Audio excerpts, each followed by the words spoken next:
Would you rather be able to regenerate but can be killed, or not regenerate but can never be killed? I need to be mortal. I need to be mortal. Why? Because one of my nightmare scenarios is 10,000 years from now when the earth is a barren wasteland and everyone is dead and I'm still not dying. And there's no air, there is no food, so I'm always hungry. There is no warmth because the atmosphere is gone. Like, that is a fucking nightmare for me. Just like, and there's no resources to then get your ass off of the planet because you can't build a rocket ship by yourself. So you'll take option 1. Option 1. And also I get to regenerate shit. And like, if I can like do weird things with it, like I lop off one finger and grow 2, like I could have some fucking weird fun with that. Okay. Couldn't we all, Adam? I mean, that's a gift for everyone. Let me tell you. It's a gift for most folks on this planet. I was going to say the same thing. I'd rather regenerate, but not for the weird, dark version for you. More just that, you know, the fact that I could regenerate seems pretty dope. Like, yeah. Let me tell you something. I get such bad sunburns that the idea of regenerating every time that if I don't wear a shirt at the beach, sunscreen does not matter. It is a non-factor. I am just bacon for the next 4 days. And then this would alleviate that. Yeah, and that would alleviate it, right? You just slap off a layer of skin. Except, I think it's probably heat damage, so... That's fair. Yeah, so trolls, right? So it's not going to work. If we're playing troll rules, absolutely, it would not work. But, like, I've always digressed to the fact that I will live a good life, not a long life. Like, it's just been my mantra here. So I'm okay with it. The clock is fucking ticking. Yeah, so I'd rather have regeneration to have that exciting life versus not. So, all right. Fair. Yeah. What about you? I'm terrified of what the next 200 to 300 years looks like on Earth. So I also picked number 1. Nobody here wants to live forever. I'm glad that we all would like to die at some point in time. We are all okay with death. And not in like the tragic existential dread Dan way of I just want to die. Yeah. No. More in the sense of let me live my life, but I would like to not be here at some point. Mm-hmm. Oh, you know what would be cool too? And like I'm not saying that it would give you longer life. But if you regenerate, does that mean that your cells heal so you don't age? I could imagine, because you could just lob off and like grow a new one. Well, not even like you never age. You never look older. You are technically older. Your heart still's going through the strain, and your brain still is going through the chemistry. But like your face never looks older. You always get stuck in the body that you have. Right. Well, I can also imagine that your organs would be able to replace themselves too. So eventually, like, you would have a new... Kind of like how your cells are constantly replacing themselves, but, like, it's constantly replacing itself with the same age of cell. Because it's regenerating itself, right? So you would never have heart problems. You would never have health issues. You could smoke forever and never lose a lung. You know what I mean? Like, these are the things that you could take advantage of. You could live the sins of life without the repercussions of it. You'd never get another scar in your life. You could drink and your liver would be fine. Yeah. Fucking A. Just don't get smoked by a car or something. No. Hold on. We haven't thought about this because there's the reproductive cycle that you would never get out of. Okay, but like you could still be killed. Yeah, but my point is that like to be biological about it, there's never menopause. There's like you're always stuck in the monthly cycle for women, and for men, you don't have a maximum number or like a time limit on how long you can procreate.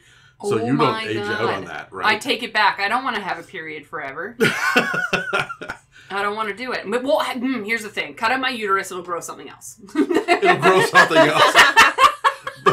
Bladder number 2. Yeah. I'd rather live with a second bladder than another uterus. Fair. That took a weird turn. Yeah, that went dark. Honestly, that was very well in depth. Like, we thought about that pretty hard.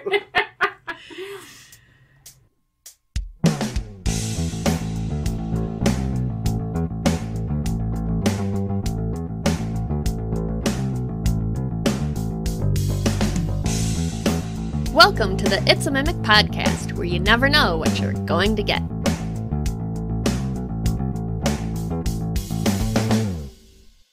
Welcome to another It's a Mimic episode, where we continue our conversation on monsters in Dungeons & Dragons 5th edition. I'm Megan. With me today are Adam and Casey. And this episode is called Bigsby's Giant Updates. Keep trolling. Yeah!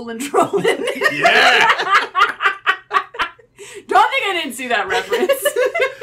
If you have to sing a title, I give it to Megan. Yes, thank you. We need people to keep listening, so don't ever give it to me.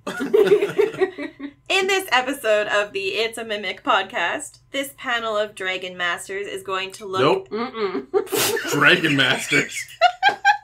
See? That was wishful thinking. You're channeling your peps right now. I accept the title. It is incorrect. Oh my goodness. In this episode of the It's a Mimic podcast, this panel of Dungeon Masters is going to look at 2 new kinds of trolls that can be found in Big B. Oh my god. Megan, you started it. I'm sorry. Big B presents Glory of the Giants, as well as a new ogre that is hiding in one of the D&D Beyond supplements. Before we go any further, I want to acknowledge that trolls were the one kind of giant creatures that you two didn't cover in the 2 seasons of your giant series, because we'd already covered them in the regular series. Do you feel like you missed out? No. You don't give a shit fine. about trolls? Don't give a shit. They're so gross. Well, yeah. I mean, well, because, like, I feel like the giants we covered went from, like, regal to shitty, and then trolls are just, like, the shittier version. So, They get really wet and gross. Moist. The moistness there's a lot of that. Yeah, they're interesting, but I did not miss them on the Giant series. Okay. Agreed. Yeah. It's alright. All right, I'm ready to get back into Giants now, so let's jump into an info break. We've previously covered quite a bit in our discussion on monsters in 5th edition. For all of those episodes and more, you can follow or subscribe on Spotify, Apple Podcasts, YouTube, and dozens of other podcast apps. And if you'd like to support us, you can donate through the website, check out our store, or join the Patreon and get access to other episodes and series. If you'd like to pay for some ad space on It's a Mimic, or just send a shout out to a friend, please reach out to us through our email and website that are listed in the show notes below. Tomorrow on the public It's a Mimic channels, Roman and Megan will return with more Legend of the Five Rings, where they're going to be talking, finally, about building characters for players to play. And then on Thursday, for bronze tier patrons and above, the next episode of Legend Lore will be released, where we finish up our conversation on Waterdeep, this time addressing Dungeon of the Mad Mage. For now, though, let's get back to the episode. All right, so obviously we're going to be talking about 2 new trolls. So what we're going to start off with today is just doing a little bit of a rundown and a rememorization of what a troll is within D&D 5th edition. It's going to be pretty Cole's notes, but a couple of really neat details to remember as we go into a couple of these different variants. So the key thing to remember about trolls is they are ugly. Like, I very much keep in mind, like, every fantasy realm in existence has a version of a troll. Yeah. And they're always gross looking. Especially the internet ones. You know? It's fair. Internet trolls, you picture, like, those mongrels in the corner. Like, it's just not great. Within D&D 5th edition, there are some key points to note. That 1, they do not have their own society. 2, they usually work in servitude to other more powerful creatures like true giants, or orcs, or, like, even our favorite hags. We love a good hag, right? However, even though they usually work for someone for the payment of food and treasure, they will always be the worst employees on the planet, since they are inherently chaotic evil. With that chaotic nature comes their weird ability to regenerate. So you can crush and smash up a troll, but they will end up healing quite quickly. And if you ever sever a limb, sometimes that limb will come up alive on its own and have a life of its own, and it will just replace that limb with something else. I found a new hilarious reason that I want to regenerate. Throw down. Yeah, just start lopping appendages at people. Oh, well, we'll get into that later. Which appendages, Adam? I mean, Please stop throwing your dicks at people, thanks. I wasn't... Jesus, Megan. Well, I mean, it's early in the day.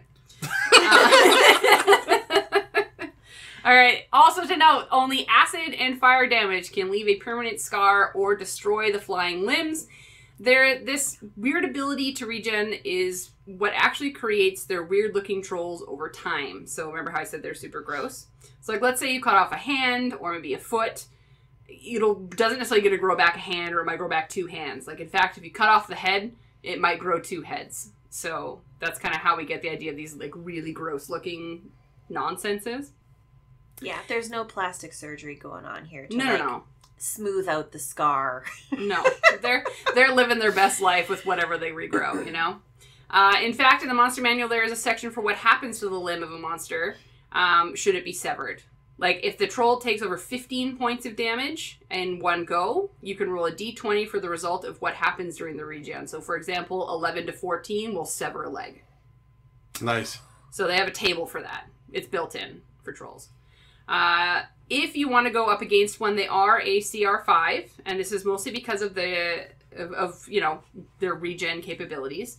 So you will be hacking away at these pretty slowly unless you are able to hit them with the right kind of damage, which mentioned is fire or acid damage. Stats-wise, that heal is 10 points per round. Every round they'll heal 10 points. Other than that, they are very simple creatures with a multi-attack with its mouth and hands. That's pretty much it for them. Multi-attack with its mouth. Yeah, nom. Alrighty. But before we dive into the extra trolls that we can find within the Bigsby's Giants book... Bigsby's. I'm never gonna... My friend's cat's name is Bigsby. Oh, is that what it is? So... And she doesn't even listen to this podcast. She's not even going to appreciate it. But anyways, before we get into the new trolls, I want to mention that the lore they give within this book is actually a little bit delightful. So the Cole's notes is that they are born from the blood spilt from the god Vaprak. Vaprak. Who also was thought to have been birthed from the blood spilt by Anam himself. So that's how it kind of ties into giants, right? The thought here is that trolls are born from the desire to live and exist as a whole. So it's kind of like that weird, I want to be alive. Like, that feeling is manifested within these creatures who are born from the blood of giants. Well, that's sad. Isn't it? Yeah.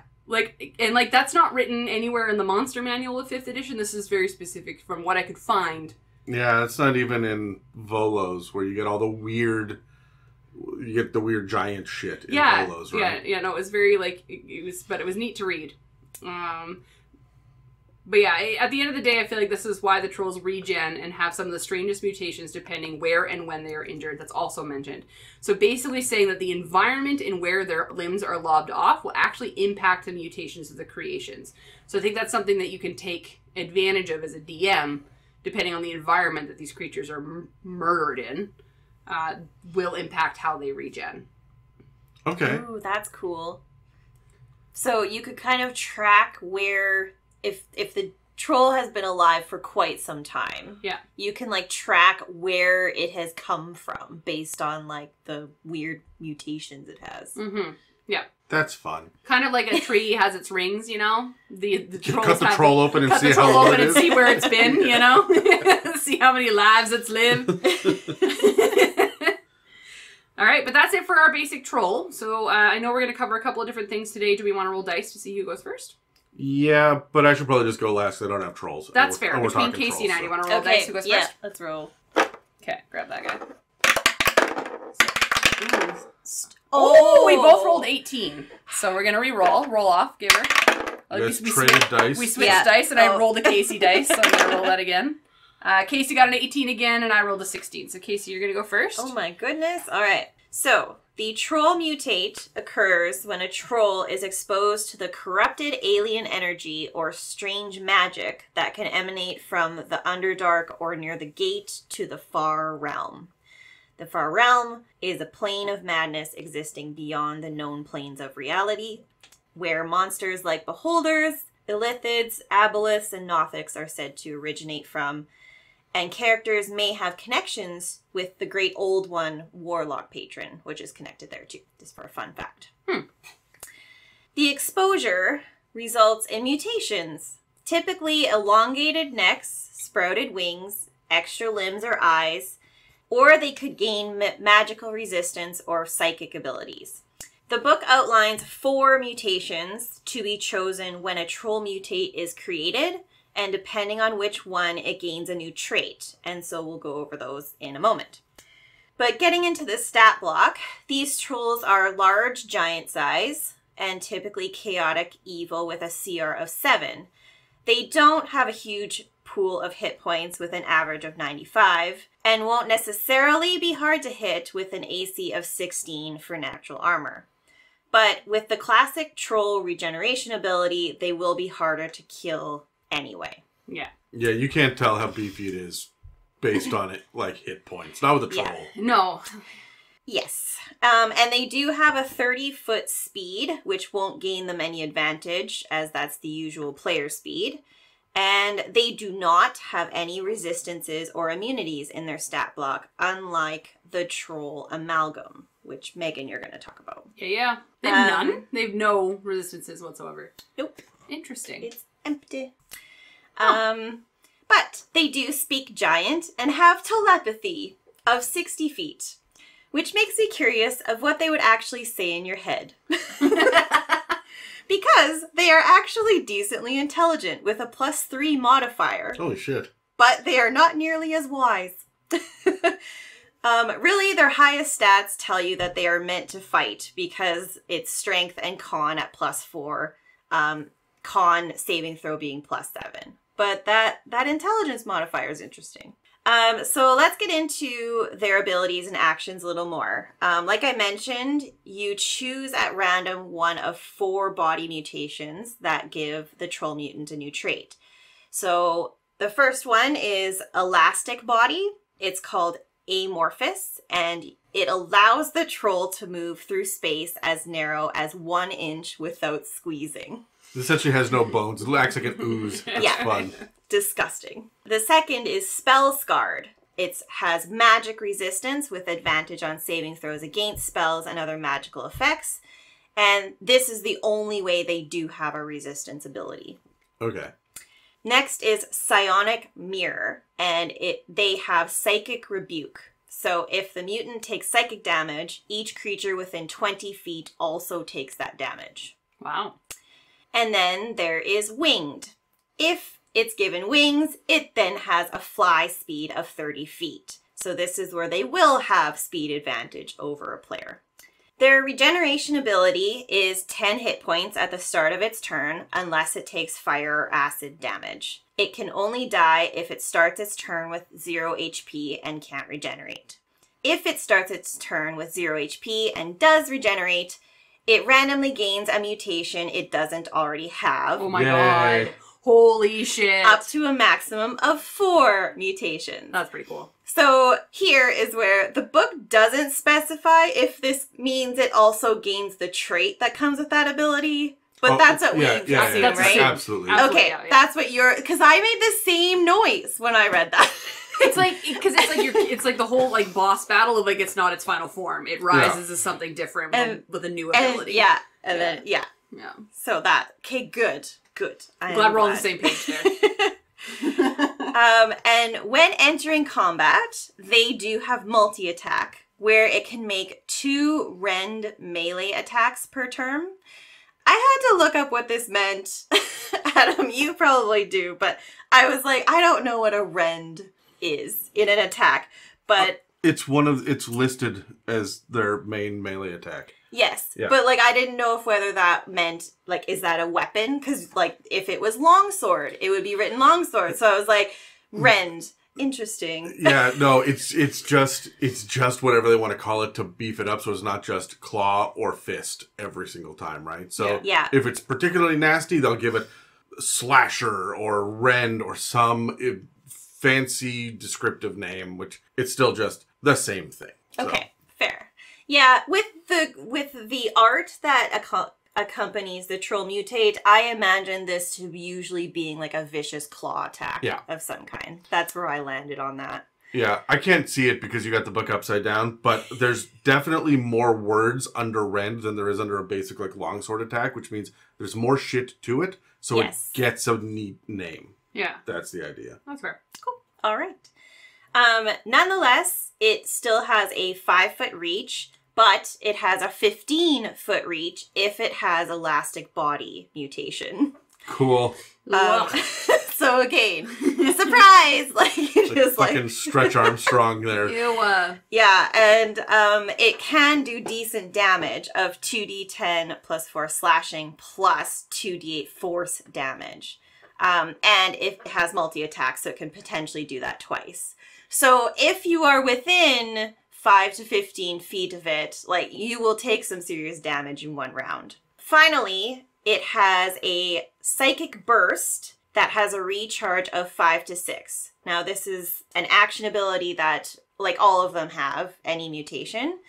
It can unleash a wave of psychic energy, causing each creature within 30 feet to make a DC 14 intelligence saving throw. This is why they have a stat in intelligence. Mm-hmm. And it deals 8d6 psychic damage on a failed save or half on a success. So that's a surprise little nugget in there. What's And that's it. the CR of this thing? 7. Yeah. So I think the average troll is a 5. Yeah. So yeah, that's gonna be beefier. The more shit you give it, the stronger it's gonna become. That's the thing. It's like the thing of, if you don't figure out what its thing is, which is the fact that when it regens, it doesn't just regen. It comes back stronger than it once was. Like, you didn't even flinch at my once. I edit every one of your fucking episodes. The whomsts and shit. It's just part of, it's the static in the back of my brain that I've learned to live with. Whumpst. Whermst. Whoomst. It's when you get real creative, it's the winced that I start to fucking lose it. You're welcome. that's what I love about you. Hey, that's fair. Is that everything on the stat yes, block? yes, that is it. We have concluded. So let's talk about it. Amazing. Do we want to roll some dice? Yes, Yeah. please. All right. I'm going to take your yellow dice. I want to be Okay. included. All right, so I have 14. Casey, 10. 10, and then Adam with a 7. I want her to be included. There. All right, so we're going to start off with a couple of role-playing inspirations. So that's kind of like your clue for this little section here. I want to talk about what it'd be like to role-playing tips for a DM on this one. When you were talking about the fact that it has like the intelligence, not the wisdom, it can communicate but can't quite communicate, I think this is going to be one of those creatures that will just repeat what you're saying to it. Yeah. To be really annoying to you. And it would be, and because it might have multiple heads or like what have you, it might be repeating in stereo. The moment you combine this with the dire troll, which is the one that grows extra limbs and more shit and stuff as well, and you start to mash these things together, could you imagine this thing coming at you with 4 long, elongated necks with the heads all just wobbling and babbling, and that psychic static you would have in your head? Yeah, you have that? this constant hum noise going on in the background as it's like running towards you with its like 8 legs, because I just had to make that number because spiders. Yeah, of course. And that sounds fucking frightening. I always find it's more frightening when you have an odd number of legs. When it's 11 legs, that's weirder. Did that extra like limb hanging off? Yeah. It's like the child's leg can't quite touch the ground, but it's still trying to run. You know what? I hate it. The visual is awful. But yeah, what about you? The visual on it, well, I like when it has multiple mutations. So I feel like you would have to allow it to take enough damage to get some extra mutations, I would say. Because when it has the wings, it reminds me of like a really fucked up gargoyle. So I imagine utilizing this as some sort of twist in like a adventure that you're going into a castle or an ancient like mansion that has gargoyles on the outside. So it's just mimicking the gargoyles? Yeah. Yeah. And then something starts talking in your head and you don't know what it is. And then it's one of the gargoyles is actually one of these things just hanging out on the ledge. See, I'm so suspicious of this book because of the AI art, right? In this book specifically, I'm so suspicious. You're a little bit nervous about it. So the fact that their legs have 1 extra joint, and that's nowhere in the lore, and the wings are upside down, and the neck is twisting, but which way is it supposed to be facing?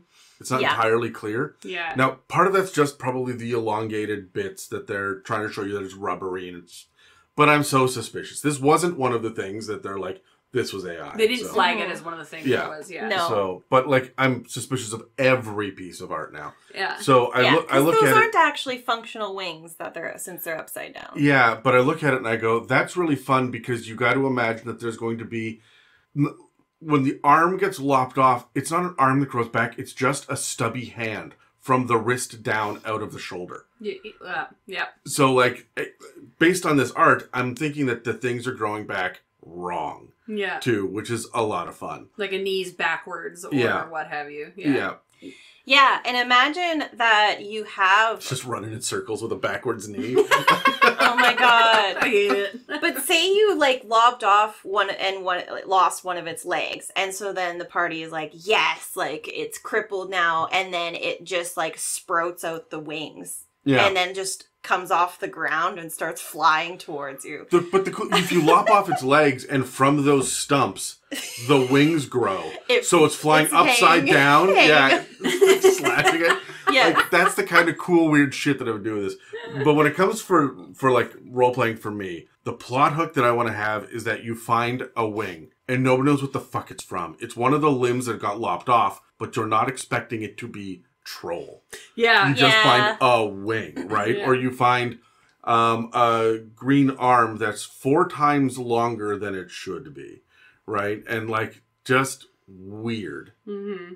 The other really creepy thing that I like about it is if you've got the amorphous thing, which we've kind of just skimmed over, these limbs that get lopped off can all themselves squeeze through these tiny little spaces, which means while you are asleep in the tavern at night, the troll that you killed, its arm sneaks through the keyhole. Yeah.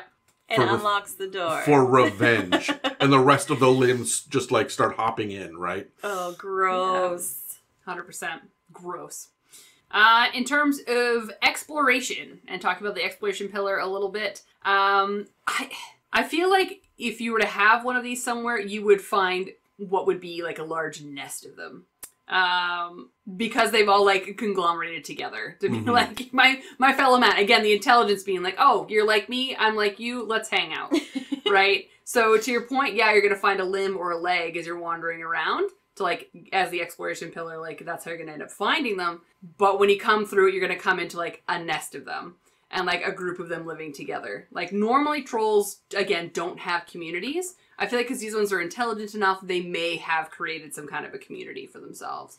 Not one that's necessarily functional, because they're chaotic as fuck. But then for the exploration pillar, you, again, what I mentioned before, where there's this loud hum that's going through. As you get closer to this cave or this cavern to where they're, like, living, or a swamp, what have you, you're going to have this low hum that's constantly happening. That's going to start causing you psychic damage as you get closer and closer. And you're going to expect something bigger and badder than something like this.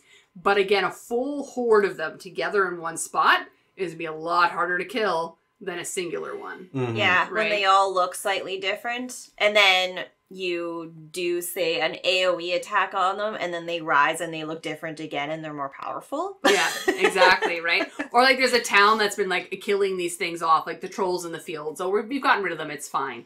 But no, there's a cavern somewhere within these hills where they have all, like, the hills have eyes shit is what I'm kind of thinking of here. Ugh. Yeah. I think we've talked about this, so I knew you were going to cringe. But that's kind of what I think of, right? That these are the beasts you're going to find within the hills that are hiding in the dark. During Fright Nights, I was talking about how I was a clown at Fright Nights. The first year I was there, I was a mutant mountain man. Ugh. And we had prosthetics, and, like, I was, like, hunchbacked, and, like, it was gross. But, like, hey, you know the one movie that you should watch is The Hills Have Eyes?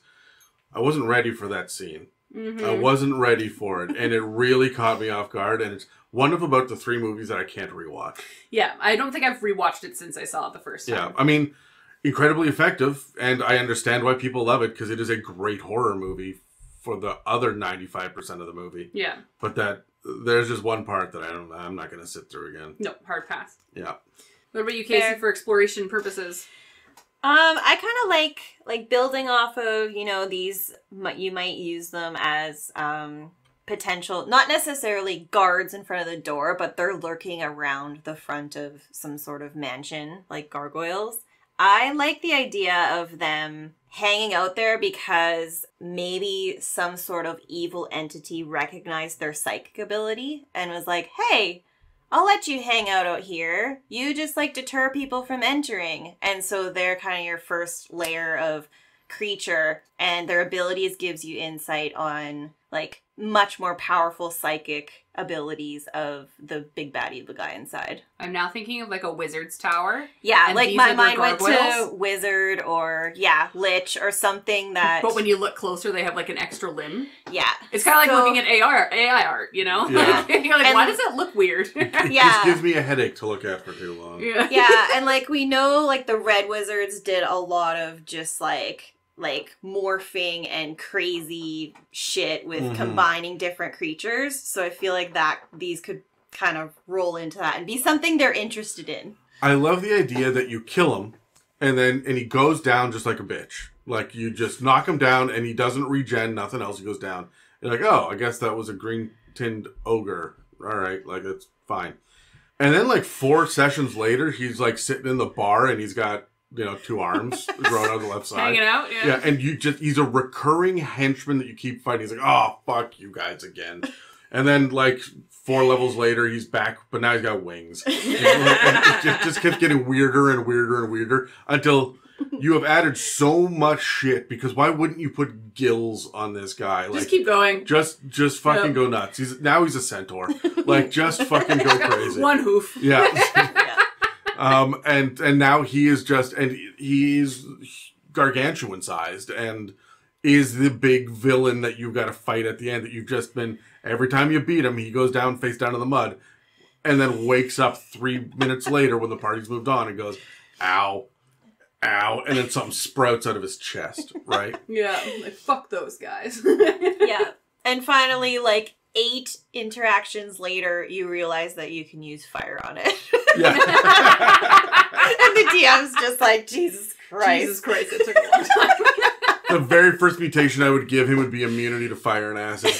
Let's be Blessings. done with this. Yeah. For my environmental thing, imagine that he's bleeding all over the place. They get cut. Yeah. And now that blood infects the plant life and the soil and the water and the rocks. And so you've got rocks that are now growing suddenly out of nowhere, regenerating quartz out of the side of it.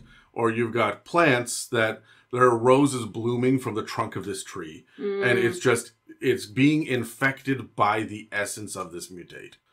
That's Right. cool. That does play on their the lore of the fact that they're birthed from blood, Yeah. right? Mhm. Yeah. So, yeah, every time that you hit it and it bleeds, the ground gets weird, Mm-hmm. right? Like all of the grass is just covered in tiny little toadstools and just changing the nature of the environment.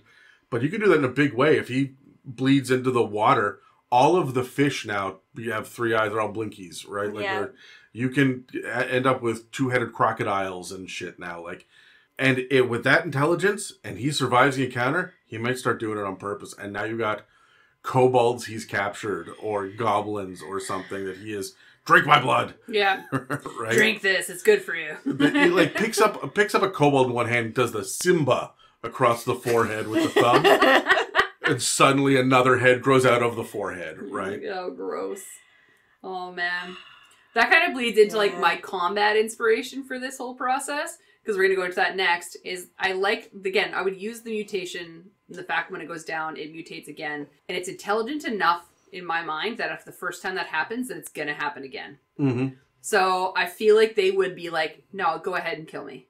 Yeah. So it would let you kill it the first time. I don't even think it's smart enough to play dead. He goes down in a spray of blood, and he's just like closed, like his eyes are closed, going, "Don't poke me, don't poke me." Don't poke me, Ah, don't poke fuck, me. they're looting. Yeah, it's like, wait, just give me 10 more minutes, and I'm gonna rock your world. Yeah. But it would be, yeah, again, like I just feel like they're intelligent enough that that's something that they're able to do, Yeah. and so we take advantage of that as a DM. And, like, allow them to, like, go down once or twice and then just have that bigger battle. Like, not a long-standing battle, but I feel like, again, I think this is one of those great final battles of an episode that just feels like it's unending. Because Yeah. they haven't figured out the trick yet. Mm-hmm. And there could be an exploration piece going into this that, like, you might be going to a bog, but really you're not seeing any poisonous flowers. You're not seeing anything acidic. Like, the water's actually clear and clean, right? Mhm. Like, it's not going to live in a place where it's going to be surrounded by things that might destroy it. Well, that's why Is you it- guys fought them in geysers. Yeah, right? I was saying the wet areas, right? So that fire will not exist. So that could be an added into the exploration period, like, pillar going into the combat piece, right? Does this mutate say anything about the fire or acid anywhere in the lore of the stat block? Because if it doesn't say it, then it doesn't apply. Yeah. Let's see here. It would be under immunities or resistances or vulnerabilities, or it would be one of the traits. I don't think it does. Yeah, no, I don't. Yeah, the only place it says is around the regeneration piece. Yeah, It okay. says if the mutate takes acid or fire damage, Okay, this trait. so it is there. But yeah. it actually doesn't list it in as like a Vulnerability. vulnerability. I in always the stat thought that block. it should. It right, should, yeah. because, like, does that mean... Well, does the vulnerability mean that it would take double damage from Yeah. something? Yeah. Like, I mean, vulnerability doesn't necessarily negate, yes, Right. saying it take twice the amount of Right. damage. Like, sorry, like, so I agree. I don't think it needs to be a vulnerability. It just means that the damage you're doing is actually legitimate damage. Yeah, it's effective. Yeah. Okay. Yeah. Do you have any combat Yeah. tactics, Casey?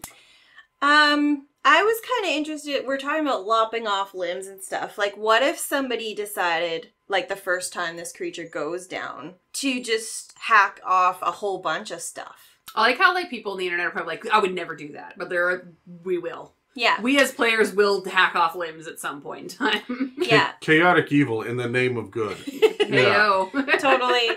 So say you are, like, victorious, it goes down, you're crazy barbarian or weird wizard, sorcerer, whoever. It's always a weird wizard or sorcerer. Yeah, starts taking blood, taking a wing, taking a hand, or whatever they're gonna take, and then you move like half a day down the road and set up camp for the night. And then in the middle of the night, this super fucked up creature that somewhat resembles what you just fought comes back with even more abilities. And then you have round 2 before you get a long rest. Like I want to buy 2 troll minis and then use clay to have a different version of it. Yeah, right? that makes sense. Like, I did, like, to add on to that, I think it would be fucking hilarious, because you know that the weird wizard, or weird sorcerer, because that's always the case, is going to see the fact that it has regeneration capabilities, be interested in that, take its blood for research purposes, not knowing that eventually that blood is going to turn into something. Yeah. Yeah.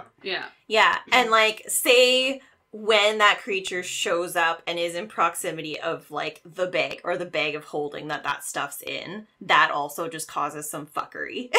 You're going to break everything in this bag. What happens when you drink the blood? I feel like you would have a mutation. Yeah.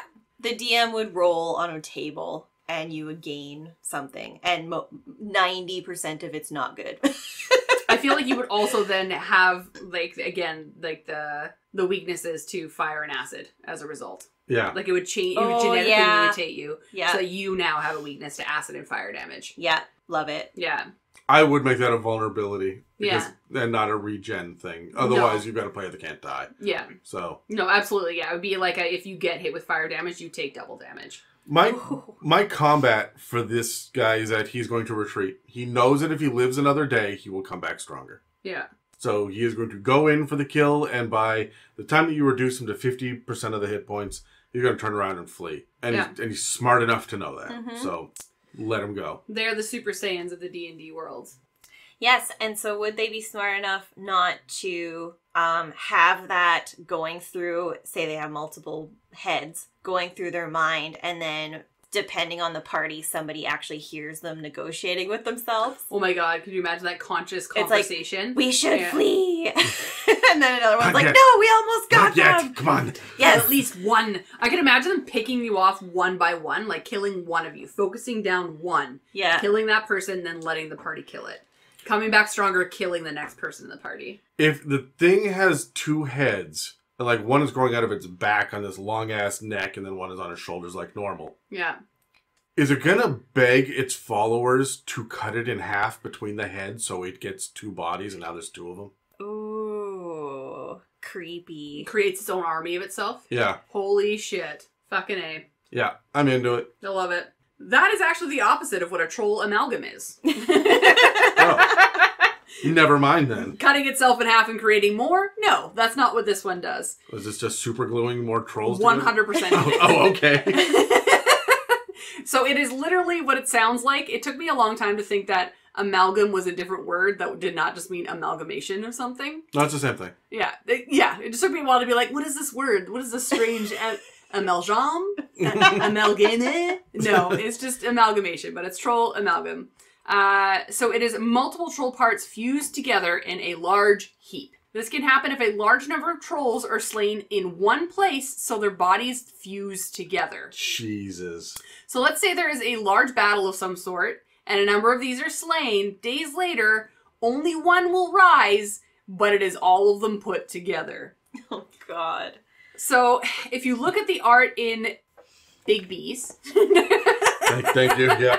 It is a thing of nightmares. It has many faces, many arms, many legs, all jumbled into one mass of troll nonsensory. So this can also happen by magical means. So there is like a thing where the followers of Vaprek will actually perform rituals to bring the body parts together so they fuse into one avatar of their god. That's fucking... Fucked up. Yeah, this is weird. It's like, it's the troll version of like a rat king. 100%. The other main frightening things about these is that they have a lot of limbs. So if you were to run away from it or try to escape faster than it can chase you, it will take one of its body parts off of itself and throw it at you. And that part also will eventually grow into a troll itself. Please define body part. Any body part. Well then. And this is the grossest part when you think of what body part it throws. Yeah. So stats-wise, the way it works is it's called Fling Limb, and they can do this 3 times per day. So whatever limb it wants, it is a ranged attack that will cause damage and require a save to not be grappled by the said limb. Oh, God. And then it will just take continuous damage until you save your save. That changes some of the parts I would have been throwing if it could grapple. That's fair. Yeah. The limb itself does have the same stats as a regular amalgam, other than it does have a slower speed, lower hit points, and is now considered medium size as opposed to its gargantuan giant size. It's gargantuan? Yeah, so now we're going to get into like a couple of the regular stats of it. So these are fast as fuck gargantuan giants who have a speed of 60. They are chaotic evil creatures that have legendary resistance, magical resistance, and of course it has its regen capabilities. I'm sorry, it just occurred to me that this thing doesn't run after you. It sticks rolls. all of its limbs out and it cartwheels. Cartwheels, yeah, 100%. Fucking Yeah. great. And along with the regen condition, which again, it's the same thing, it only means that fire and acid damage can of course cause permanent damage. But the death condition for it is that it has to be killed with more than 20 hit points below 0 with fire or acid damage, or it will regen. So it's not the same as the one you spoke to, where as long as it can't regen the next round, it can. This one has to be at 0 and then take 20 after that. So In a single hit or like by the next turn? By its next turn. Okay. Yeah. So... But it's going to take your team a while to figure that out. Yeah. Unless it's your, like, barbarian that hits it for, like, 60 damage in one go. But it has to be doing that with fire. Yeah, exactly. Or, like, again, like, it might be a fireball that kills it, but it still then has to go below 20 again. So save your meteor swarm for when it's got 3 hit points left. Yeah, exactly. Okay. Whoa. So with those things in mind, it is easy to decipher that this thing is a higher CR sitting at a CR 17. So in general, they are very hard to kill and deal with, and the battle, I imagine, will be very long and very fucking chaotic. Yeah. But that is a troll amalgam. Fuck around.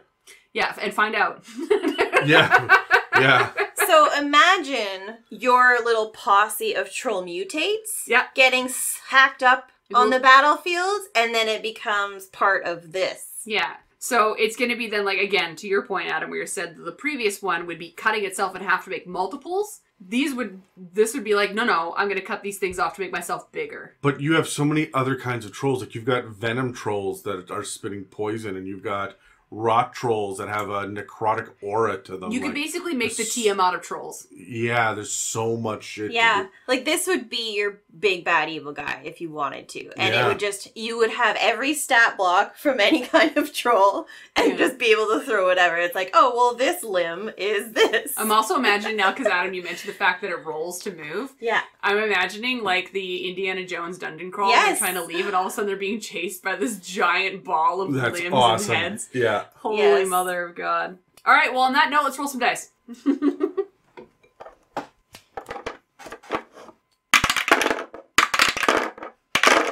I rolled a 20, apparently. Nice. I am never going to get to participate in this. This is the Me and Casey show anyway, because we're talking about giants. Yeah, I You're know. here on invite. Yeah. Here's a ribbon for participation. Yeah, you get a ribbon at the end of the game. Aw.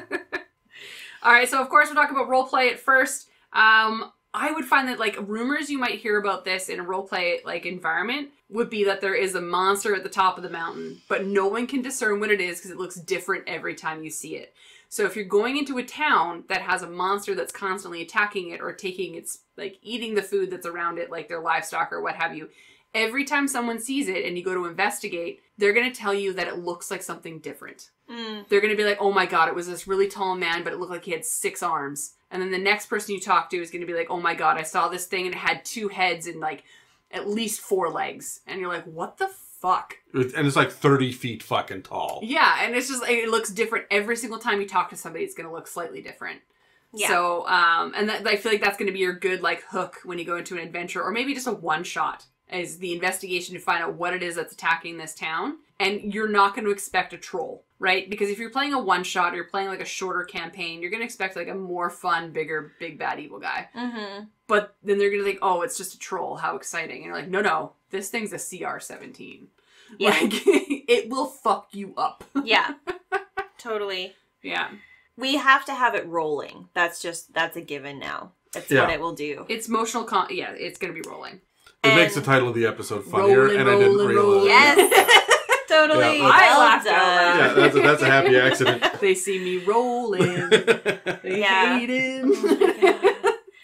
And building off of what you said, Megan, say like villages at the bottom of a mountain or a large hill or whatever, there are moments where they hear rumbling and they are told that you go inside and hide when the rumbling happens because it's this thing coming down to Rolling down the mountain. and it's coming and it's just this dark mass. Mhm. Like nobody can actually discern what it is. It's just this giant dark mass. Everybody takes cover and it comes in and like takes all of the horses. Or, you know, and it's just it's like we don't even try to do anything about it. We just hide. Oh, and I could see like the witness of like one of the villagers would be that it rolled down and he stayed out for the evening by accident and watched this thing like roll over top of a horse and just sit. And like they kill it and absorb it into itself. Yeah, and there's just that wet smacking sound of all of the mouths. Squelching. The squelching. There'd be crunching. There's bones. Absolute bone crunching. Yeah. And like even their own bones crunching as like they're trying to wrap around and grab onto things and then they roll on it and they just like don't care. It's Yeah. like, let's just break our own arms, but we got it. So We it's can do fine. this, it's fine. Yeah, and it gets to live because these like the closest village is too terrified to do anything about it. Yeah. Okay. So for role playing, I'm going to take it in a little bit of a different direction. I really, really don't like how all of the alignments are typically something now. Yeah. Like chaotic evil. Like just fucking lean into it. But for this guy, I want it to be typically because I want 11 of the 12 heads to be evil as fuck. And Jerry in the back Oh god. is Hey, lawful guys. good. And he's the one that you need to talk to. Yeah. He's the one that has the next clue for the quest that you're on. Oh So my you God. can't, you got to go there when it's Jerry's turn to stay awake overnight, like he's on watch. Yeah. Because, like, you should never be able to sneak up on this thing. It has too many heads, Yeah. right? They can't all be sleeping at once. So, Yeah. I love the idea of there being that one that you've got to talk to, and you have to sneak up in the back and be like, "Psst, Jerry, is that you?"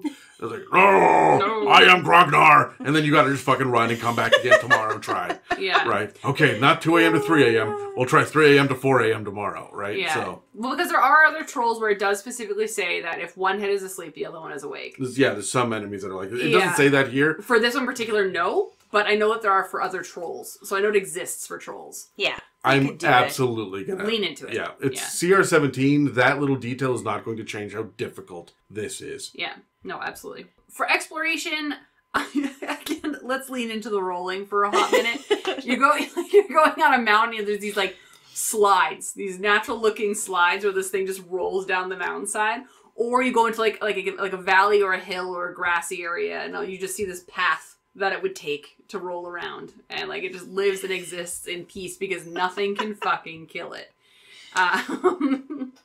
But other than that, I feel like, again, these things are probably going to live, and they're going to, like, stay within its nest. I can imagine what its nest would look like would just be a bunch of body parts that it is collected and sifted through to try and find the better body parts for it to take and, like, represent and mimic in some way, shape, or form. So it will never get rid of a body. So it will always, if it kills you, if it doesn't absorb you, it pulls you into its lair. So its lair is going to be filled with these bones and limbs and just all kinds of like weird other random creatures that it couldn't quite amalgamate or like morph into or like mold together. Gross. So it's going to be gross. It's going to smell. It's going to be like filled with other creatures that would feed off the dead. Mm-hmm. Like, so those are the kinds of things you would reach before you reach this thing, right? But yeah.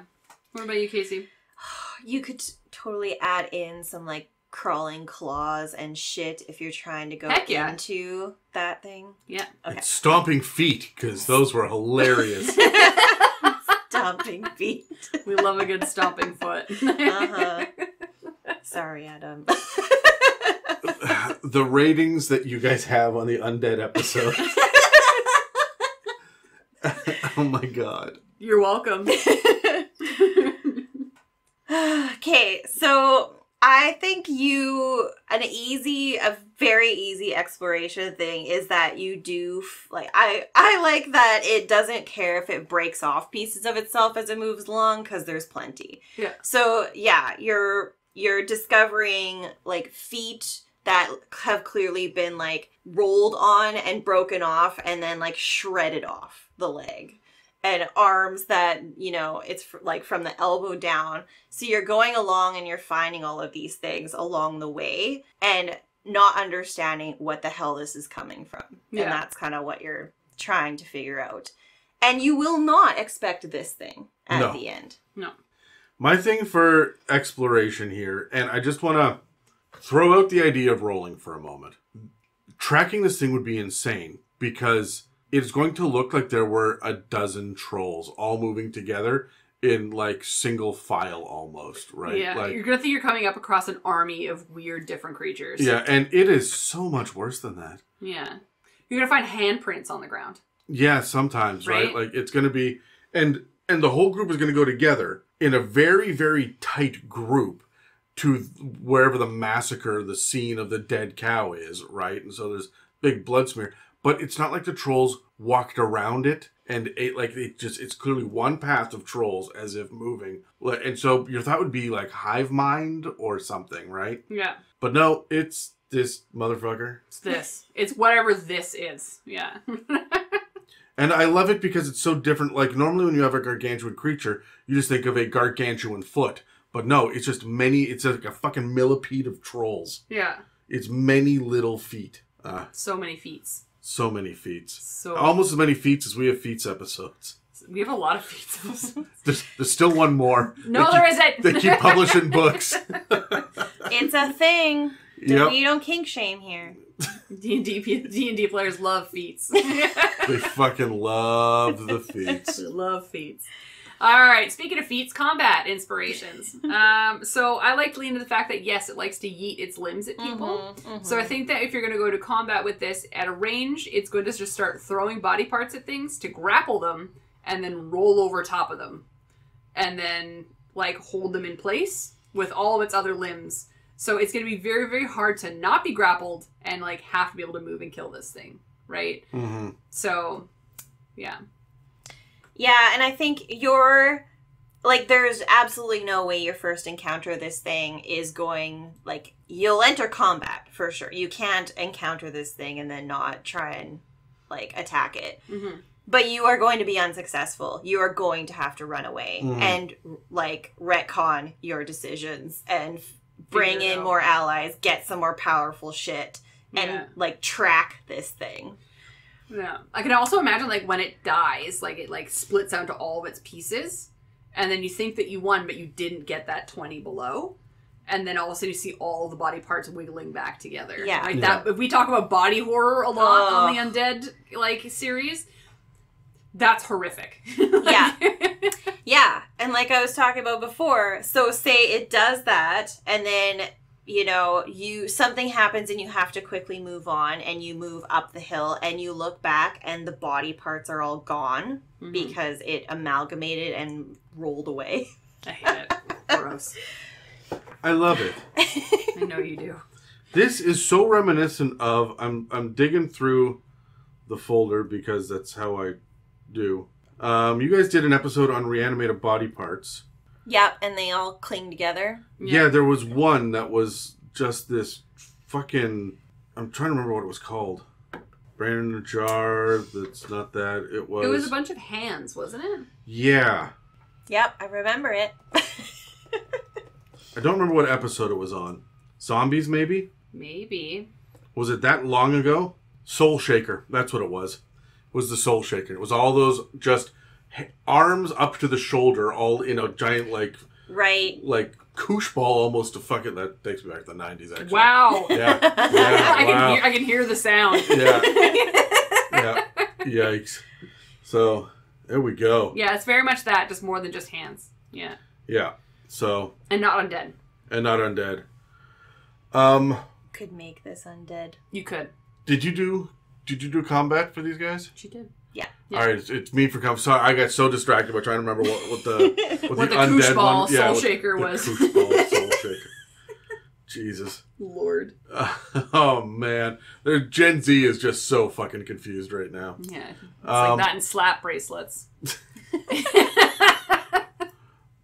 I like these guys for combat because their number one thing is that they're throwing the arms as a bonus action. Mm-hmm. So they're still fucking you up with a pretty potent rend that they have, right? Yep. So this is going to be a powerhouse to fight, and it's going to hit a lot. If you want to make it worse, you can do a couple of things to it. One is give it pack tactics with its own limbs. So if someone's adjacent to one of the limbs, then the troll and the limb have advantage on attacks. Yeah. Another thing you can do is give it multiple reactions equal to the number of limbs it has. Holy shit. Yeah. Right? But you can still only use one reaction a turn. So somebody runs away from you, get hit by one. But that could happen every single turn within a round, right? Because, yeah, that makes sense. So that's how I would beef it up a little bit. I honestly think this thing is just going to be the only thing they're going to agree on, all the heads, is eat, fight, hit, kill, right? Yeah. I also feel like because people will think that once they start fighting it, realize how hard it is to kill this thing, they're going to try and run away and also get smacked in the back of the head by an arm. Absolutely. Because it fucking throws its arm or just rips off one of its heads and you just get bitten by this flying head. What are you doing that with Steve? Yeah. We need Kevin. No, Kevin's gone. No, Kevin. Just bowling with Kevin. We never needed Gregory anyways. Or Fucking Gregory. this is how you, as a DM, you give your players the goddamn information that they needed to get. Oh, because they get the head and they run away. Yeah. Just throw us ahead. Yeah. Throw Kevin, he's It's lawful like- good, we hate him anyway. Yeah. It's like, no, we needed Kevin. Throw me Kevin. You're just running away with Finally, this. you get, and it's like you pick it up. It's like, "Are you Kevin?" It's like, "Oh, hi!" Hi. And it's like, "Yes." Because this one has other languages too. I It has think. undercommon as well. Undercommon, yeah. So I love the, which means that in theory you run across this in the Underdark, right? Yeah, that's the shtick. But I love the idea of fucking Kevin's head. This is so embarrassing. I don't know how to feel about it. I'm so sorry. Please do not. My brothers, they are just the worst. I'm so sorry for the representation of our family. And you get him back to the tavern, and he slowly grows a body out, but it's fucking Deadpool style, so it's baby troll body. Ew. The movie always gives me PTSD. Really? I hate it so much. Grosses me out. Yay! Yay. More things. Right? Okay. Move on from trolls. All right. Moving on from trolls. Let's move to a magical land called Eldraine. Something you've never heard before because it's... That's a word I've never heard. Yeah, because it's not traditionally a D&D term. This is from one of the supplements, one of the monstrous compendiums that's released on D&D Beyond. So every once in a while, they just will decide when there's a new campaign setting or something that happened, some release that needs a little bit more, they will release a supplemental PDF of some sort. It's what the entire series Legend Lore Online is all about, where I rip these things apart and tell you why you should not waste your fucking money on them. Yeah. Although some of them are really good. The Monsters Compendiums are hit and miss. So, Okay. Eldraine is actually one of the more recent Magic the Gathering settings. And so just the same way that we got Ravnica and Theros and Strixhaven, where they tried to bring Magic the Gathering into the D&D world, they're also trying to do it in other ways when they do releases to get D&D people to play Magic the Gathering and Magic the Gathering people to play D&D. And so this one was a Monsters Compendium that came out even though we didn't get an adventure. There was no book or anything. It was like, oh, hey, we've compiled this and here you go, here's more monsters. I feel like they were going to do it and then they decided not to, and this was what's left, right? They had half a bestiary, so... Yeah. The realm of Eldraine is medieval fantasy realm of castles and knights, fairies, witches, and wild creatures. Big, heavy stress on fairies and witches. The idea here is that on the edge of civilization is Edgewall Keep, and just beyond it is Dunbarrow, a huge marshland full of witches and giant spiders. So Fuck that. the best and worst of all worlds. So Ugh. in those marshes lives a special kind of ogre that are some of the newest additions to the wilds of Dunbarrow. But they've adapted over the generations and used some very specific, if a little basic, spellcasting to help them survive.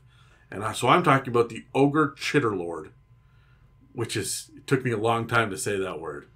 Without laughing and giggling. Yeah, the Chitterlord. Yeah. Yeah. The Ogre Chitterlord is a little bit more cunning than the average ogre, and this is displayed best by their control over everyone's favorite medieval villain, rats. Great. Yep. Okay. So, whenever a group of ogres gets together to raid a settlement, they send an Ogre Chitterlord in first, so they can call all of the rats from far and wide to attack and harass the townfolk from within the town as the ogres attack and lay siege. If that fails, then some very simple druidic magic will help where the rats can't. So these guys are very basic spellcasters. Compared to a regular ogre, the Chitterlord has slightly better AC, Dex, Wisdom, Charisma, and Passive Perception, but slightly worse hit points and Constitution. And it's not a big deal. They're going to last as long as an ogre does, but they're just more capable during the fight. Their strength, intelligence, speed, and dark vision are all the same, but now there are bonuses to animal handling, nature, and wisdom saves because they got to talk to rats. Fair. All of this, plus their beefier options during initiative, makes them bump up from a regular ogre CR2 to a whopping Chitterlord CR3. Woo! I know. Oh yeah, and beyond their ability to speak common and giant, they can now speak with rats. Great. And giant rats. Fair. Yep. As for attacks, it has multi-attack, while the standard ogre doesn't. And even though its main attack is just listed as club instead of the ogre's great club, it actually does more damage, increasing the damage dice from d8s to d10s. Also, it has what's called a rat tail whip, which we don't get a picture of, and it's not described directly, but it's got 10-foot reach, and that makes me think that they have a number of rat tails all tied together. I was going to say, it's very rat-like. That's disgusting. Yes. Not only does it do 2d8 plus 4 slashing damage, but any creature large or smaller gets dragged 5 feet closer to the Chitterlord on a successful hit.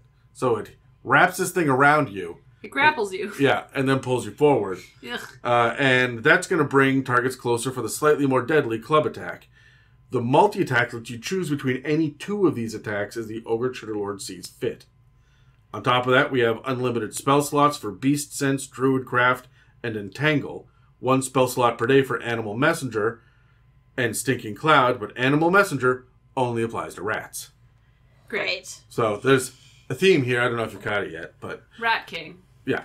And finally, we have a special bonus action that summons 1d4 giant rats for an hour, and these rats follow the Chitterlord's commands. Giant rats, by the way, are the size of dogs and can carry diseases. There's even like a little blurb about it. Ooh. But they are relatively easy to kill. The problem is they come with pack tactics, which gives them advantage on attacks against creatures that are within 5 feet of an ally of the rats. So they're CR 1/8. You're not doing too much here, but I mean... A horde of these Yeah, could be it's problematic. intimidating. Yeah, if they've been summoning them for days, right? If you've got to go into an ogre lair and you've got to come across all of these giant rats over and over again, this is going to be an issue for a tier 1 party. I'm imagining like the Princess Bride forest with the Yes. unusually sized large rats The or whatever swamp. they're called. Mhm. Yeah. Rats of unusual size. That's the one. Wasn't there a Cabinet of Curiosity about rats as well? Did you guys see that?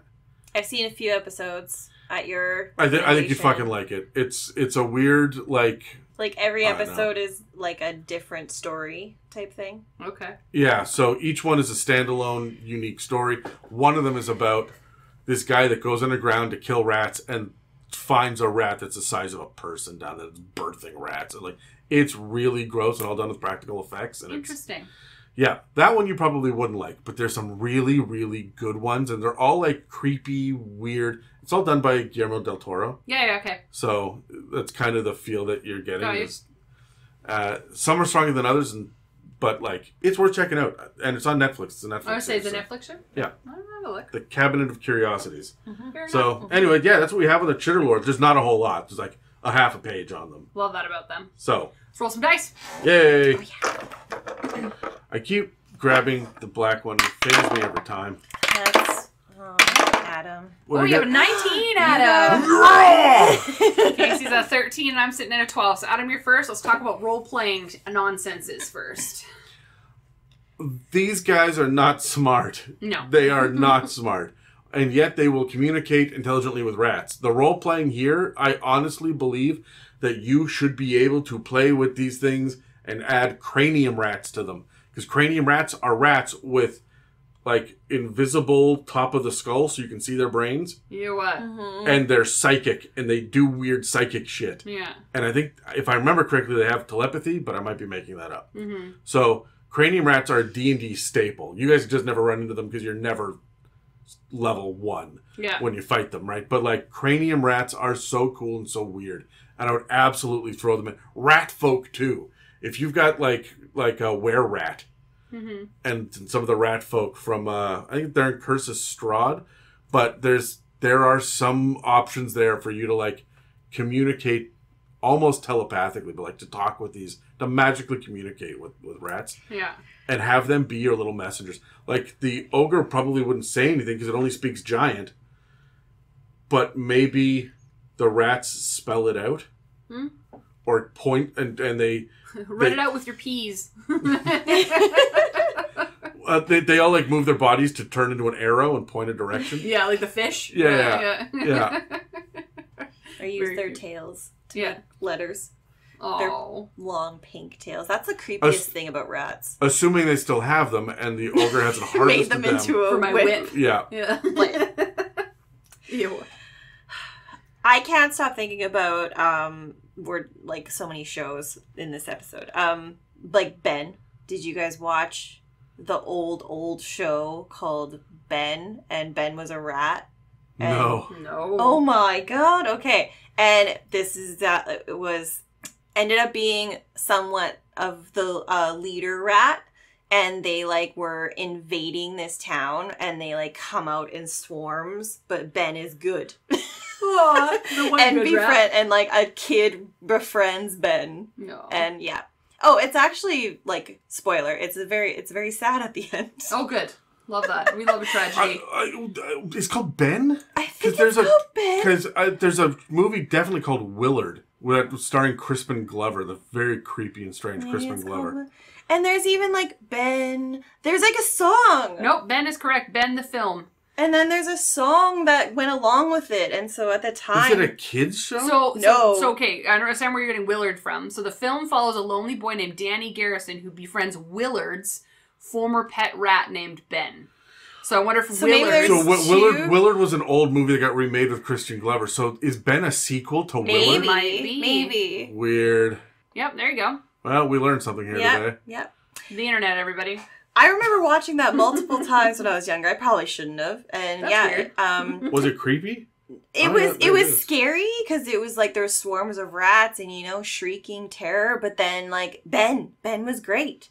And so I see this as perhaps there's like the ogre who just looks after all of the rats in some sort of like nasty, dirty city and lives in his lair. But he brings food for the rats or gets the rats to bring him food. And he's a good guy. And he protects the rats and looks after them. And then he has a few different, like, rat leaders. And they could be some giant rats. Come on, Adam. I know. I'm with you 100%. with you. Yeah, I just found out that it's based on a short novel in 1968 about a large and hyper-intelligent rat who seems to have a vindictive, even evil personality. It got turned into the movie Willard 1971 and the sequel Ben 1972. There you go. Then the remake with weird Christian Glover in 2003. This is a series I have no idea. You guys are on your own. On your own planet for really? this one. You're not all about the rat movies, No, Megan? you know what? Out of all the things I've watched in my life, this is not one of them. For some reason. It's so strange. But I'm with you on the sense where I like the good side of this. Yeah. All I can think of is like Peter Piper. And like he was the one that saved a town one time for like pulling all these rats out of this city. The Pied Piper. Pied Piper, sorry. Yeah, Peter Piper picked a pecker. Pepper, yeah. I was trying to figure out what the rhyme was. Yeah. But yeah, so I like again, at one point in time in history, this guy went through and helped clear out all of these rats, ended up in the mountains by himself.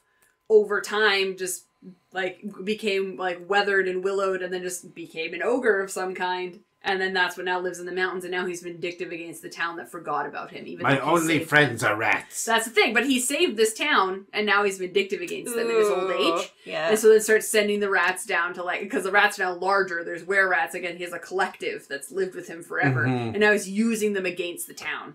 That would be a really fun, like, role-playing, like, plot hook that you can use. Or just, like, again, a cute little one-shot that you can This use. is my wife, Maribeth. And he holds up a rat. Yeah. You're welcome. She makes And it great. It's the only one with the tail still. Yeah. So you know it's her when you go into battle. Yeah. Find the one with the tail. Oh, Lord. Actually, you could look to the most recent Suicide Squad movie as well. It had a rat catcher in it, and she was... Also never seen those. You could skip the first one, but I think you'd like the second one. It's fucking weird as all hell. Love that. In all the right ways. Good. Speaking of throwing limbs, incidentally. Great. Yeah, that are still alive, incidentally. Amazing. What about exploration items? Adam, you're first. I mean, rats. So many rats. You're going to smell it a mile away. The rat piss alone is going to be an issue. This ogre stinks. Just absolutely stinks. I also picture that the ogre doesn't walk anywhere. He just sits cross-legged on the ground. All the rats come up underneath him and carry him. Yeah. Yeah. I also imagine that like he may be wearing a cloak, but the cloak is just made out of rats. Or- Like live rats. Ew. It's just a regular cloak, and he keeps reaching into it and producing rats like a magician with rabbits or doves. See, Ew. I see it as Sorry, the cloak of many rats. no. That's yeah. And each one has a different ability. Oh god! And you can rip them off. Yeah, it's just a bunch of different patches. And he's like, I need one that can see in the dark. I need one that can breathe fire for some fucking reason. Yeah. Gross. Oh Lord. What about you, Casey? Exploration. Okay, well, I see it as like, you know how usually it's spiders. Sorry, Megan. Where like little rodents or little insects run all over a body. Mm-hmm. You know, I see the ogre as like the first visual of the ogre is once you've like delved into the lair, you've gone into the sewers and you've had to go follow the rats back to try and talk to this ogre. And the first visual you see is like all of the rats just like covering and like it looks like its body's moving, but it's just rats all over it. Oh. I see it as going with the ogre isn't necessarily bad, that you need to go find the leader of the rats and you don't necessarily know what kind of creature it is. And it turns out to be this ogre. I love the idea that you can interact with this ogre first a couple of times. And like, it's not a good guy, but like, you might be able to get a couple of interactions. And then as time goes on, he's just covered in more and more rats till by the time that you finally have to fight him, it's just rats. You just see rats in like a swarm. It's got like of an extra film of armor around him. Yeah, Which like is that's just rats. what that. Yeah, and the AC goes up a point because of the rat barrier. Yeah, absolutely. Yeah. And as you hack away, the rats fall dead off of them, and then the armor drops. And that's a really cool, like, multi-level dynamic encounter you can get into. But then when you kill the last rat, you find out that underneath is just a skeleton, and the rats have been moving him for the last, like, 3 or 4 days, because he was originally there, and they just took over. Yeah. Amazing. Ew. Okay, but before we get too far into combat tactics with these, I just want to mention one thing for exploration that I have an idea for. Yeah. Is especially when it comes to the environment that they live in, if there's going to be rats compiled in one condensed area, the predators of those rats would be present. So you're going to see a larger increased like amount of birds, like things that would normally pick these things off of the ground, like field mice, scavengers. like scavengers, hawks, those things. You're going to find these all over the place. It's going to be the first thing you encounter before you encounter this. Is that every tree has a bird on it. Mm-hmm. Before you get to the Chitterlord, you must go through the wave of cats. Yeah, right. So many cats. But, And they're all huge because they're not eating mice, they're eating rats. oh my god, they're so fat. Can we get a stat block for Mo? No, Momo stat block? Yeah. Yes. He's gonna be a wizard though, you know that, right? Sure. Yeah. Old man Mo. Yeah, I love it. But yeah, like we can move right into combat options. It's interesting because, like, there's spell casting, but it's the only thing that's really important there is Stinking Cloud. Yeah. Which leans right into the fact you're going to smell these fucking rats. So, I don't know, it fights like an ogre. Yeah. It's a little bit stronger, it does a little bit more damage, but, like... It's not going to back down, it's going to just go in and fight. And... Yeah, it's going to be an ogre, and it's going to be enraged when it sees its friends dying. Mm-hmm. That's the thing, right? It's going to be the last one there, unless it's, like, running away and, like, flee, my pretties, and then it goes off and the rats scatter, right? So, yeah. Or, you are trying to navigate your way through all of the rats, and then you act, and, like, you've been warned, do not kill any of the rats.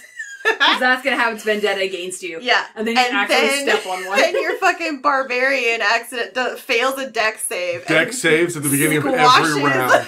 Squashes a pancake rat, and it's like, oh no. Shit. My bad, yo. And then you just hear this rumble, like, oh, you've killed. And then it's like what looked like a smaller heap all of a sudden raises into this giant ogre from like oh my god the pits. Yeah. There you go. Oh. I like the idea too of you having all of like your Goliath and your Hobgoblin and your Orc players, and then the fucking gnome in the background looking at this sea of rats and giant rats going, no. Just fucking no. I'm not doing it. Someone carry me. Yeah, put me in your backpack. I am done. Hard pass. You know how I said you're not allowed to carry me? Changed my mind. Yeah. Today's the exception. Lift Pick me up. Yeah. These reach my knee. No. Yeah. They're at my waist, actually. The giant rat looks you square in the fucking eyes. Yeah. Like, It's not gonna happen. Man. I like that we're talking about how it's gonna be like this weird I love my rats kind of thing, but now I'm like thinking I would like the idea that it just throws rats at you like projectiles. Either way, they're precious or they're like fodder. Yeah. but did you know my rats can fly? It just throws them. Yeets rats. Yeah. Just the ones that do have the tails, he like throws them like slingshots. Just Yeah. I look, he's in the middle of talking to you and he just picks up a rat and he's just holding it in his hand talking to you and then takes a bite out of it and keeps talking. 100% they would be food. Yeah. Rats are food.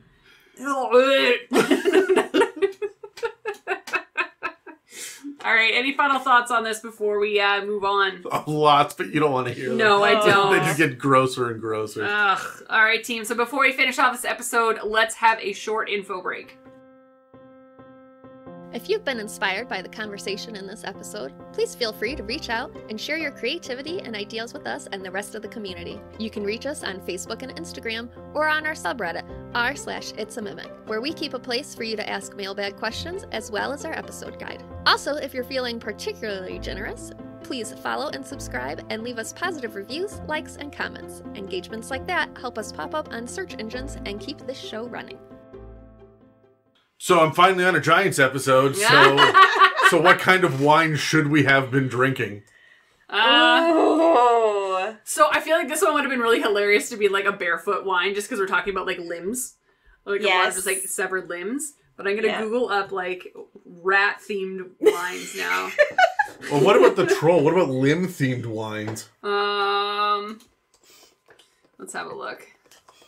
Or do we go into like a fortified wine that used to be wine, but you've like melded it into a different that's a good idea because of the trolls. Yeah. Oh my god, it would be a sip of every wine we ever drank for every episode in one cup. Oh, no thank you. I will never King's Cup my way through an evening ever again. I feel like now I have to with wine. We're gonna have to get a bottle of wine. Like we have the list now of all the wines we drank for. It's up on the website. It is. Of all the Giants episodes. Again, we drink pretty cheaply other than the final bottle we drank. Yeah, and it was like terrible. The least. It was the worst wine we ever had.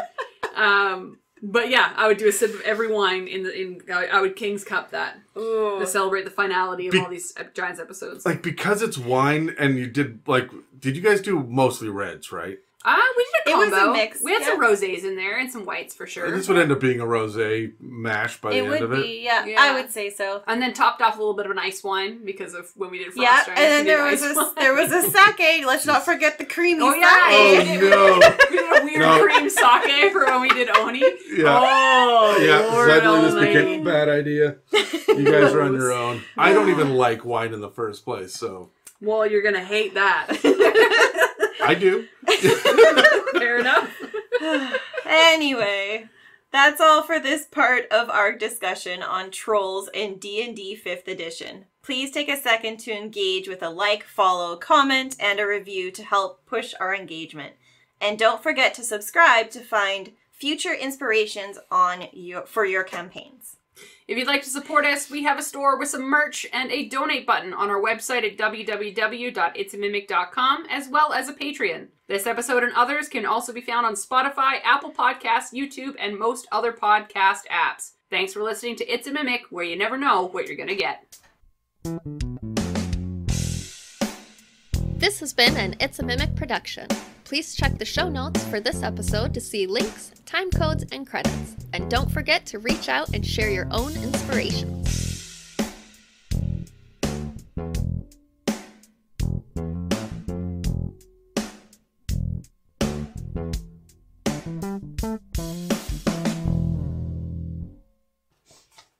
Talking about trolls today. Talk about trolls. Did we both bring our books today? Yeah, we did. All three of us got books? Yay! It's like the first Nice. D&D book that I bought in years. Like, don't get me wrong, I bought it because we were doing an episode about it, and I was like, I really want, and I heard there was misprints, so I'm like, now I have to buy it. But I'm also very happy with it, because I'm using, as I was telling Casey on the way here, I'm using it for inspiration for the campaign that I'm trying to run. So I'm very excited. Oh, pray tell. So, I'm running in the world of Rokugan, there is Mirene, which is basically the UK Europe version of Rokugan. And we have run a campaign in there, but it's more high fantasy, westernized, like, fantasy, what we're used to when you play D&D. Mm-hmm. So we played half a campaign there once, with the L5R rulebook and as Samurai. And then afterwards, Rome and I had a conversation. I was like, hey, this would be better with regular D&D, in this particular realm of the world. Yeah, medieval European. Yeah, so we piece. basically built Game of Thrones of the European cultures. So there's the French, the Spanish, there's Italian, and they all have their own families and their own stakes. So I've been doing a lot of writing, and I'm going to be using a lot of inspiration from the Giants books. Nice. Because I felt like that would fit really well into their histories. Mm-hmm. But yeah, and a lot of stuff from Storm King's Thunder too, like the Norse stuff. So it'll be interesting. Anyways, that's what I've been doing lately, prepping for that shit. I'm trying to think if there's another book that's gonna really support that. I was gonna do the Mythic of Odysseus, The Greek stuff. Yeah. Yeah, Odysseys of Theros. That's Theros actually, would be good too. Yeah, that's really, really good. That's all the Greek themed stuff. Mm-hmm. You've got. We also just went to go see that Hades Town musical. Did you see it? We went to go see it. Cried the whole fucking time like a child. it was emotionally like traumatizing, but also very like inspiring. Like the story of Orpheus is is common knowledge and common tale.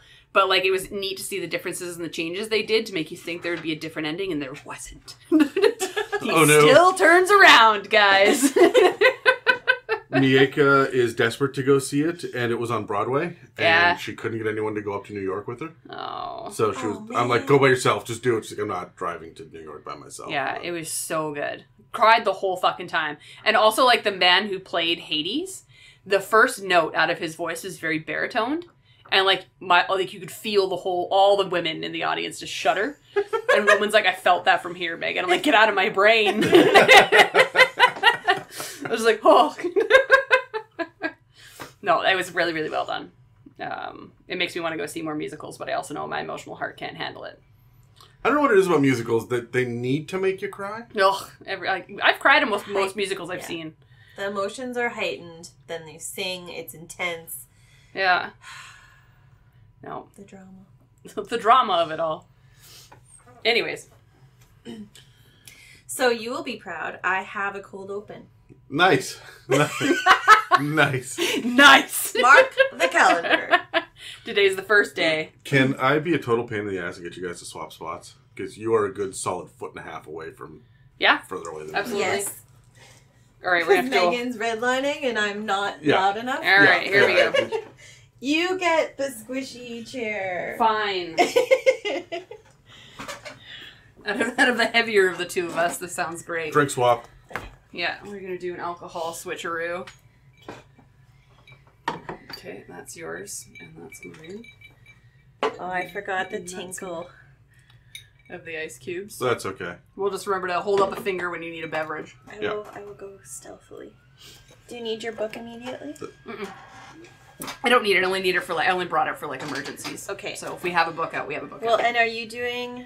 Oh, yeah, and I have the page for both of ours today. Yeah, I'm on that page too. So. Really? Yeah. Weird. Boop, boop, boop. Trolls. Trolls. Just you're the outlier. It's fine. Suck it. Go suck a troll. Get it. But which appendage? Oh, it's got more than one. Right? These ones today? Oh boy.